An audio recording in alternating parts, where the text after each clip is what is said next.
아버지와 성자와 성령의 이름으로 말씀드립니다. 하나님의 은혜가 충만하시길 축원합니다. 서로 인사합시다. 우리는 부활할 것입니다. 시작. 우리는 부활할 것입니다. 근데 부활을 진짜 믿습니까? 아멘. 아무도 안 하는 거니까 다 부활을 안 믿는 건가? 우리는 부활합니다. 아멘. 부활하는데 어떤 사람이 부활하느냐, 이게 저 중요한 거죠. 일제시대 때 미국 선교사 분들이 미국에다가 선교 보고 편지를 보내준 것 중에 이런 것이 있어요. 중국과 조선과 일본을 그 영적 상황에 대하여 평가를 한 글이 발견되어졌는데, 이 선교사가 어떻게 평가를 했냐면, 중국 땅은 만몬의 귀신이 장악한 땅이다. 만몬이 뭐예요? 돈을 관장하는 귀신. 그래서 실제로 중국에 가면 부처산 같은 대머리 훌러덩 벗어지고 배가 이렇게 나온 그 상 보죠. 네. 이 금복주 그 소주에 새겨져 있는 그게 만몬상이에요. 만몬신상. 제가 중국에 갔을 때도 곳곳에 그게 있어요. 중국 사람들은 그 신상이 있으면 그 신상에다 돈을 넣고 꼭 기도하고 가요. 그런데 신상이 중국에 여러 개가 있는데, 거기는 관우신상도 있고, 이 신상이 굉장히 많아요. 관광지마다. 근데 돈이 제일 많이 쌓여있는 데가 그 만몬신앙. 그 중국 사람들이 사는 이유, 그게 뭐냐? 돈 때문에 산다. 그리고 일본을 평가를 했는데, 일본은 뭐라고 평가했냐면, 일본은 음란의 영이 장악한 나라다.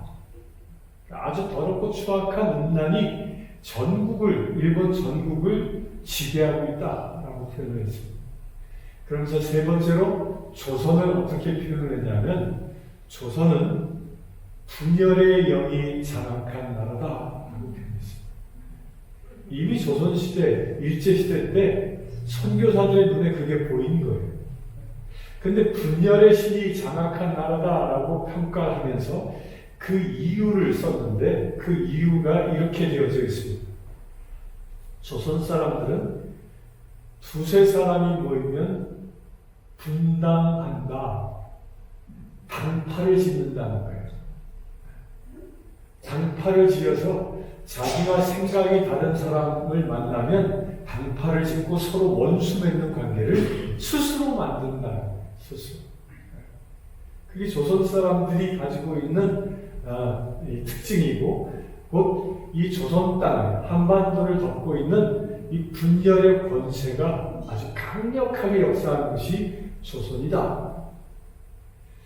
참 맞는 얘기 아닙니까? 그 분열의 권세가 결국은 나라를 둘로 갈라놓고 동서로 갈라놓고 또 모이기만 하면 우리 한국 사람들이 서로 하나 되기가 정말 힘들어요.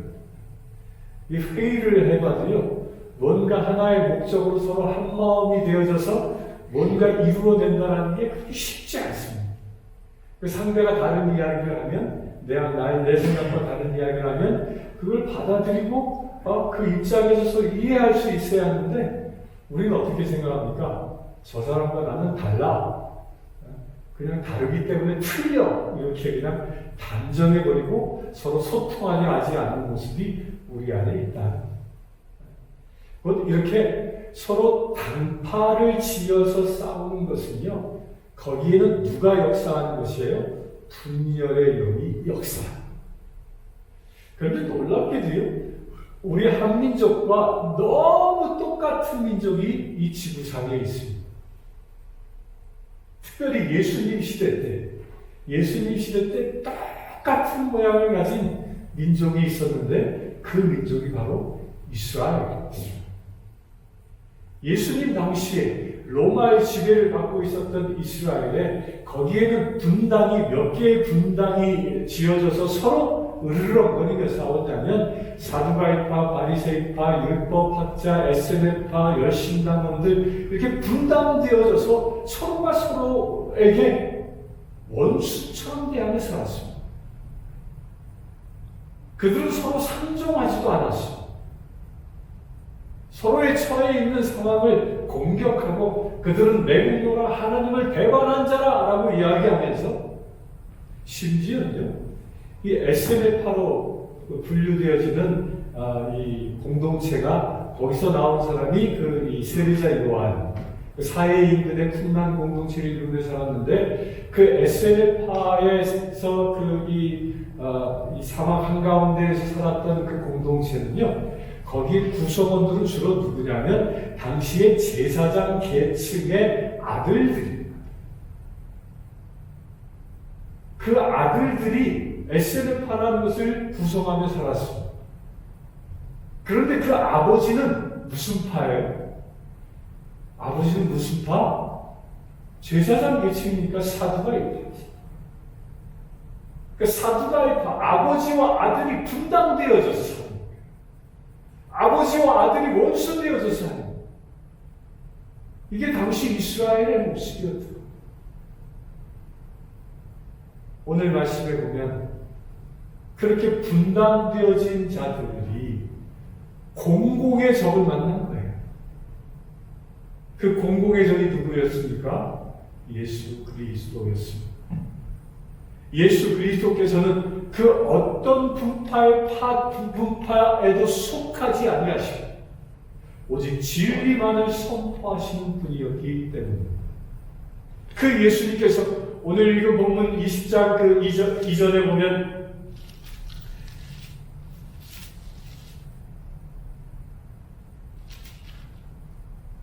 19장 마지막 단락에 가면 예수님께서 성전에 들어가서 성전을 정화시키죠. 장사꾼들을 내쫓고 정화시켜요. 그러고 나자 그 성전에서 기반을 잡고 살아가던 서기관과 이 사두개인들이 예수님을 잡아 죽이고 결정합니다. 그래서 예수님께 와서 꼬투리를 잡기 위하여 이 사두개인이 와서 예수님에게 질문한 내용이 오늘 이 선포되어진 말씀입니다. 사두개인은 그러면 어떤 사람일까요? 이 사두개인은요, 그 역사를 그 가계의 전통을 보면 그냥 한 집안 식구예요. 사두개인은 솔로몬 시대 때의 대제사장이었던 사독이라는 대제사장의 후예가 이 사두개인입니다. 그러니까 이 사람들은 솔로몬 시대 때부터 당시 이스라엘의 최고의 엘리트 계층이었습니다. 이들은 또한 예수님 시대 때에 로마 정부와 야합을 해서 로마 정부로부터 인정받는 이스라엘의 통치권을 행사하는 사람들이었어요. 이들은 단순히 제사장으로서 이 성전에서 제사를 드리는 것만이 아니라 이스라엘의 강력한 재판권까지도 행사할 수 있는 통치의 권한이 이들 안에 있었던 거예요. 그러니까 이 사람들은 세상에 부러울 것이 없는 거예요. 로마가 지배해도 전혀 부러울 것이 없어요. 그런데 이 사람들이 왜 세상에 부러울 것 없이 살아갈 수 있었냐면 그들의 교리가 어떤 교리냐면 그들은 우선 천국과 지옥은 없다 라고 믿는 사람들. 그리고 두 번째 이들은 천사도 없다. 또 세 번째 이들은 성경 가운데에 그때 당시 구약밖에 없었지만 구약 39권 가운데 오직 모세 오경만 성경이다 라고 믿는 사람들이었어요. 그러니까 모세 오경만 믿으니까 천국도 기록되어져 있지 않은 것 같고, 그러니까 이들은 천국에 대한 소망이 없는 거예요. 그러니까 이들의 최고의 가치는 뭡니까? 지금 이 세상에서 잘 먹고 잘 사는 것이 최고의 가치였던 사람들. 이게 사두개인들의 실상이었던 거예요. 최고의 권력을 가지고 최고의 부를 누리며 세상을 즐기며 살았던 사람들이 이 사두개인이었던 거예요. 이들이 와서 예수님께 질문을 합니다. 뭐라고 질문하죠? 한 여인이 있었는데 그가 시집을 가서 이 결혼 생활을 했지만 남편이 죽었다. 자식 없이 죽었다. 그래서 둘째 이 시동생과 결혼을 했다. 또 시동생도 죽었다. 그 7번까지 그 형제들과 다 결혼해서 죽었는데 그러면 마지막 날 부활하여 그가 누구의 아내가 될 것이냐? 라는 질문을 하지. 이 질문은 그때 당시 이 신명기서 25장에 보면 시형제 결혼법이라는 제도가 있었어요. 이게 무슨 제도냐면 이게 합법적인 거예요. 이 결혼이.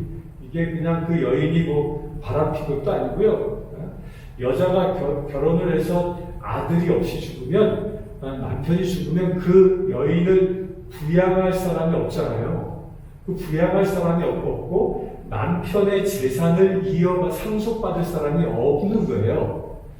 상속받을 사람이 없으니까 남편의 재산을 상속받고 그 여자를 부양할 수 있는 사람을 만들어주기 위해서 모세를 통하여 제정한 법이 이거예요. 죽은 남편과 가장 가까운 친척과 결혼해서 아들을 낳으면 그 첫 번째 아들은 죽은 남편의 자손이다 라고 인정해줘서 죽은 남편의 모든 재산을 상속하게 하는 법입니다.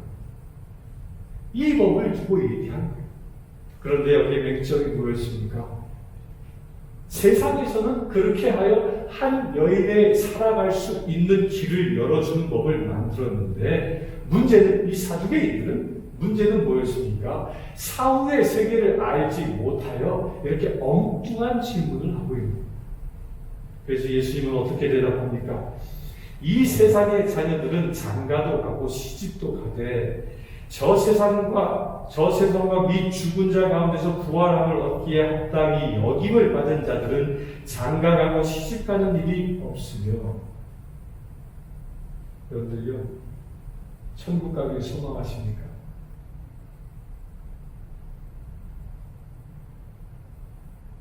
대답을 하나도 안 하셔요. 천국 가시길 소망하십니까? 가야죠. 아멘이십니까? 아멘 하시면 돼요. 그냥 아멘. 천국에 가면 어떤 일이 일어나냐는 거예요. 우리가 부활해서 그냥 영적으로 천국에 간 것뿐만 아니라 마지막 때 예수님께서 재림하셔서 이제 새 천년 왕국을 여시고 거기에 우리를 초대하여 하나님의 나라의 백성 삼으시는데 그때 천년 왕국 동안 우리가 살아가는 우리의 모습이 어떤 모습이냐를 지금 예수님께서 가르쳐주고 있는 겁니다. 어떤 모습이라고? 첫째는 시집가는 일도 장가가는 일, 결혼할 일이 없다는 거예요.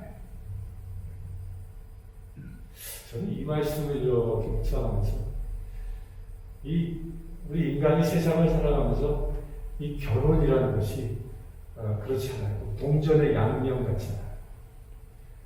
부부지간의 사이가 좋으면 그 부부 사이가 천국 같기도 하고 또 토라져서 또 지지고 볶고 싸우게 되어지는 그 부부 사이가 뭐 지옥 같기도 하고 천국과 지옥을 넘나드는 게 대부분 가정생활 아닙니까? 또 이 토끼 같은 자식을 잘 키우면 행복할 것 같아서 자식을 주렁주렁 낳았더니 이놈의 자식이 커갈수록 속을 새겨가고 품 안에 자식이었을 때 이뻐 죽을 만큼 그냥 사랑스러워 보이는 아이가 사춘기를 접어드니까 부모 속은 속대로 썩여가고 이게 세상의 원리인 거지. 그런데 우리가 부활하여 들어가는 그 하나님의 나라는 이런 것 자체가 없다는 거예요. 왜일까요? 우리의 신랑은 누구이시기 때문에 예수 그리스도가 우리의 신랑이십니다. 아멘. 우리는 무엇입니까? 우리는 예수 그리스도의 신부된 자인 것. 이렇게 새롭게 변화되어진 것. 새롭게 변화되어져 36절에 보면 그들은 다시 죽을 수도 없나니 이는 천사와 동등하여. 우리의 모습이 어떻게 변한다고요? 천사처럼 되어진다. 천사처럼. 이 천사처럼 되어진다는 건 뭘 의미하냐면 우리가 지금 현재 이 세상을 살아가고 있는 우리의 육신은 시간과 공간의 제약을 갖는 유한한 존재. 그러나 천사처럼 되어진다는 것은 시간과 공간을 초월하는 그런 존재가 되어진다. 여러분들 그런 존재가 되어질 줄 믿습니다. 그럴 날이요 실제로 멀지 않은 것 같아요. 이 시대가 얼마나 급속하게 변하는지 모릅니다. 주님께서 재림하신다면 여러분들 천사처럼 변하는 놀라운 역사가 일어나시길 주의로 축원합니다. 그러면 문제는 여기 있지. 어떻게 우리가 부활의 자녀로 하나님의 자녀라 칭함을 얻을 수 있겠느냐? 마음은 간절하지만 어떻게 그렇게 될 수 있냐는 거예요. 여기 앉아 계신 모두는 다 부활의 자녀가 되어진 것을 소망합니까? 근데 그게 어떻게 가능하냐는 거예요. 어떻게 가능할까? 그 어떻게 가능할지에 대하여 예수님은 이어서 힌트를 주십니다. 뭐라고 힌트를 주시냐면 37절에 죽은 자가 살아난다는 것은 모세도 가시나무 떨기에 관한 글에서 주를 아브라함의 하나님이요 이삭의 하나님이요 야곱의 하나님이시라 칭하였나니. 부활의 자녀가 되는 자, 그 부활의 자녀의 대표적인 사람 세 사람을 예로 들었습니다. 누구라고요? 아브라함을 예로 들었고, 이삭을 예로 들었고, 야곱을 예로 들었습니다. 근데 이 사람들은 이미 예수님 시대로부터 약 1500년 이전에, 약 2000년 전 이전에 다 죽은 사람들이야. 다 2000년 전에 다 죽은 사람들임에도 불구하고 왜 이 사람들을 부활의 자녀라고 이야기했습니까? 그것은 한 가지. 하나님은 죽은 자의 하나님이 아니라 살아있는 자의 하나님이시다. 따라서 이 말씀을 예수님이 선포하시는 그 의미가 무엇이냐면 세상적으로는 아브라함과 이삭과 야곱이 2000년 전에 장사 치러져 무덤에 묻힌 자 되어졌지만 하나님께서는 그를 부활케 하셔서 하나님과 함께 살고 있는 부활의 자녀 되게 하셨다. 그들은 죽은 자가 아니라 산 자였다. 지금도 아브라함은 살아있고 지금도 이삭은 살아있고 지금도 야곱은 살아있는 것입니다. 이것을 예수님께서 친히 변화산 사건을 통하여 확증해 보여주셨습니다. 거기서는 모세와 엘리야를 세상에 불러내리셔서 그들이 살아있음을 사랑하는 제자들에게 친히 보여주신 것이죠. 세상 사람들은 모세도 죽었다고 생각합니다. 엘리야도 하늘 승천해서 세상에 없다고 생각합니다. 그러나 그들은 죽지 않는 지금도 살아있는 자 되었음을 예수님이 증언하고 있는 것입니다. 그렇다면 왜 아브라함과 이삭과 야곱은 그들의 육신은 죽었지만 부활한 생명이 되어 하나님과 함께 사는 자 될 수 있었을까? 근데 아브라함 그러면 제일 먼저 떠오르는 단어가 뭐가 있습니까? 아브라함. 뭐가 떠올라요? 주일학교 때 많이 부르는 이 찬송의 믿음의 조상 아브라함은 뭐 이런 얘기하죠. 그리고 믿음. 아주 어려서부터 그렇게 각인되어졌어요. 믿음의 사람 그러면 아브라함. 그런데 왜 아브라함이 믿음의 사람이라는 것으로 부활에 들어갈 수 있었을까? 여러분들의 믿음과 아브라함의 믿음이 똑같을까요? 그렇지 아니하면 다를까요?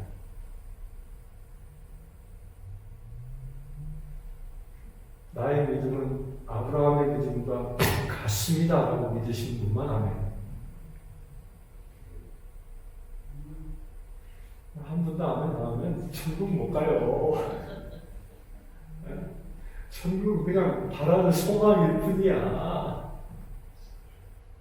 최소한 아브라함의 믿음이 내 믿음 되어야 천국에 갈 수 있다는 거예요. 마지막 날 천사처럼 변화되어 천년 왕국을 누리는 복된 자녀 되어질 수 있다는 겁니다. 그럼 아브라함의 믿음이 무엇이죠? 아브라함의 위대한 믿음은 하나님의 부르심에 온전히 순종한다는 것입니다. 아브라함의 믿음이 위대한 이유는 하나님께서 그에게 무엇인가 명령하시면 그 명령하신 것에 단 하나의 토도 달지 않고 그대로 말씀하시는 대로 행한다. 내가 갈대아굴을 떠나라, 하란을 떠나라 말씀하셨습니다. 아니 내가 여기에서 터를 잡고 잘 살고 있는데 왜 떠나야 합니까? 라는 단 한마디의 변명도 하지 않습니다. 심지어는 나의 백세가 되어 얻은 그 귀하디 귀한 아들을 하나님께서 제물로 바치라고 말씀하셨을 때 줄 때는 언제고 가져갈 때는 언제입니까? 라면서 반항할 수도 있었음에도 불구하고 그는 단 한마디의 이유도 붙이지 않는 그 이삭을 사흘 낮밤을 걸어 모리아산 제대 위에 올라 그를 제물로 바치지 않습니다. 아브라함 믿음의 위대함은요, 주님이 말씀하시면 그 말씀대로 순종한 것에 있습니다. 사랑하는 성도 여러분들, 주님이 말씀하시면 그 말씀에 단 한마디의 토도 붙이지 않고 순종하시기 주의 이름 축원합니다. 순종하는 자가 믿음의 사람이 되어질 수 있습니다. 말씀에 순종하는 자가 하나님의 나라의 주인 되어질 수 있는 것입니다. 그렇게 되시기 주의 이름 축원합니다. 두 번째, 이삭.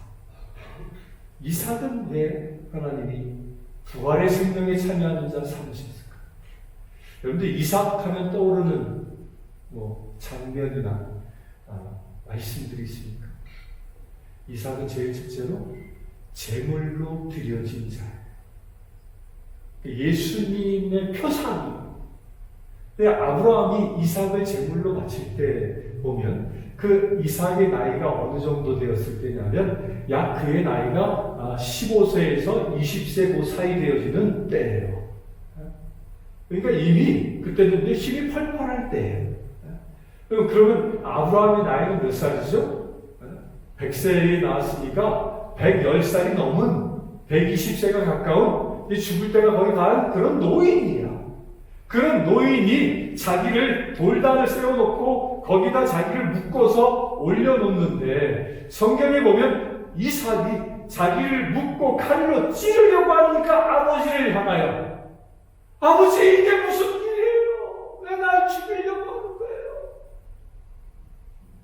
이런 몸부림은커녕 이런 외마디 외침도 하지 않고 아버지의 뜻에 자기의 목숨도 맡길 수 있는 그 놀라운 행동을 보인 자예요. 아버지가 하는 일은 하나님께서 하라고 하시는 일이기 때문에 그 믿음으로 자기의 목숨을 그 어린 아이가 아버지 손에 맡길 수 있었던 것이죠. 이게 이삭의 위대함.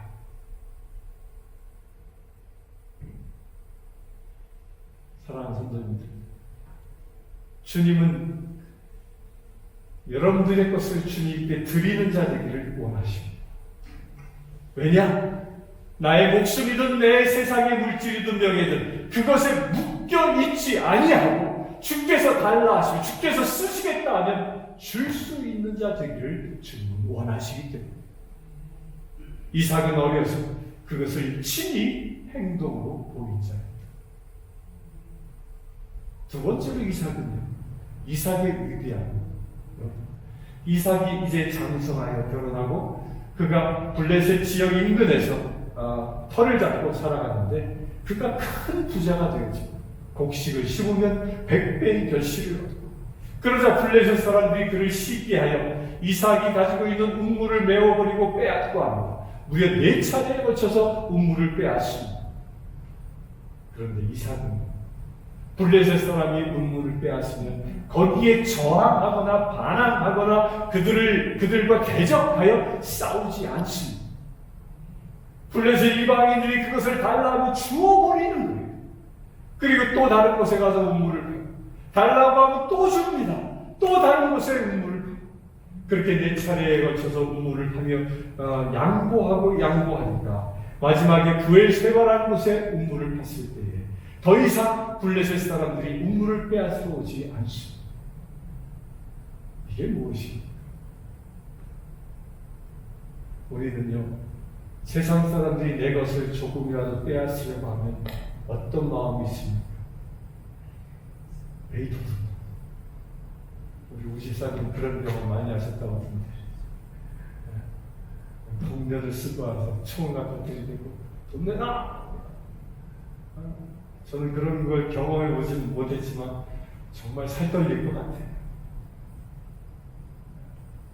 근데 그 떨림이 매우 두려움이 매우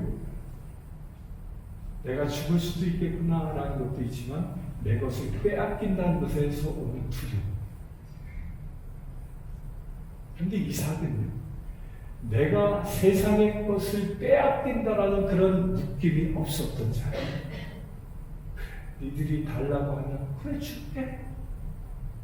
또 달라고 하냐? 그래 줄게. 계속 줄 수 있는 그 여유로움이 이삭에게 있었던 것입니다.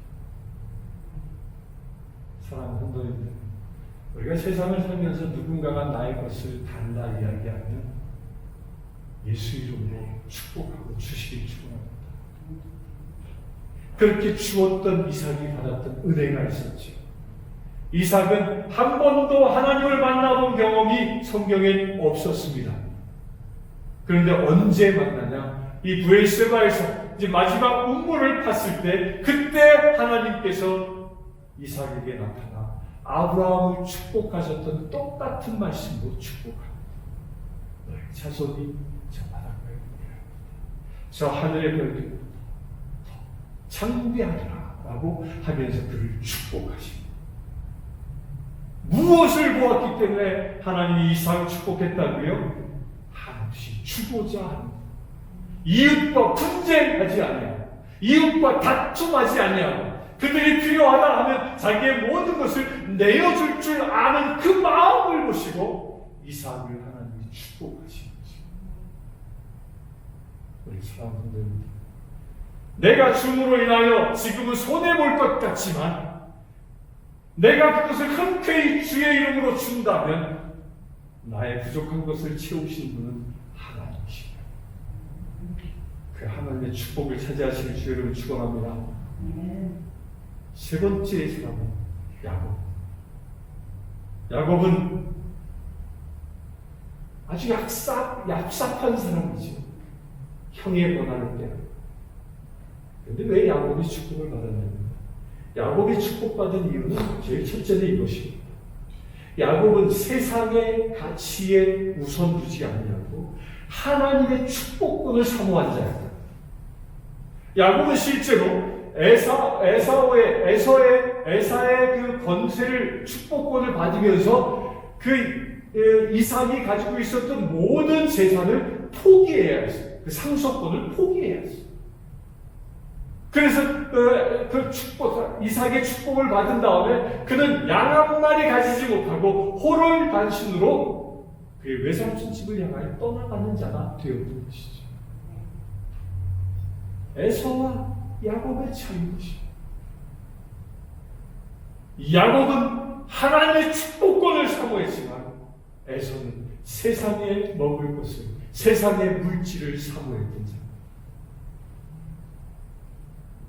천국에 들어갈 수 있는 자의 비밀이 또한 여기에 있는 것입니다. 여러분들은 무엇을 사모합니까? 세상에 쌓아놓은 것을 사모합니까? 세상의 물질을 사모합니까? 그것을 위하여 일하십니까?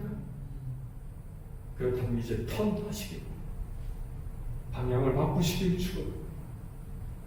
세상 물질은 먹고 살 만큼 있으면 됩니다. 오늘로 35일째 굶고 있는데 안 먹어도 살더라고요.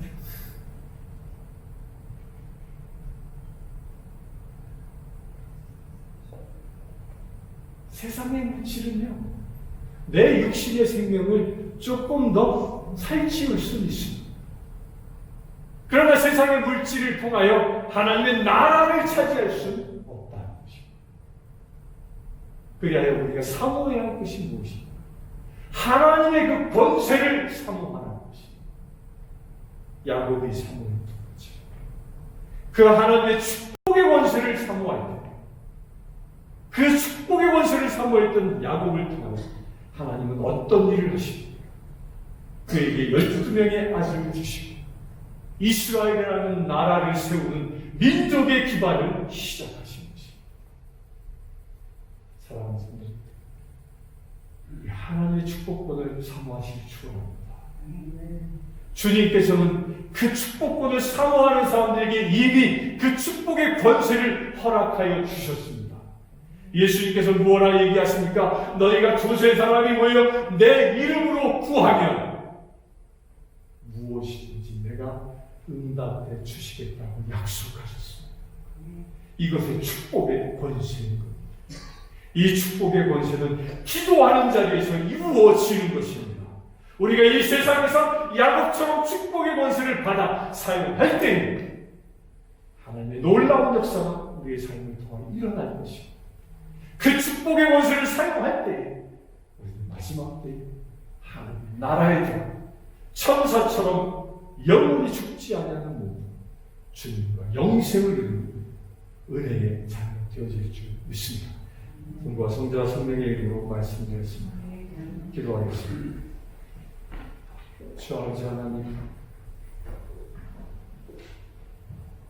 부활을 사랑합니다. 우리가 영생을 얻기를 사모합니다. 죽은 자가 아니라 산 자로 살아가기를 원합니다.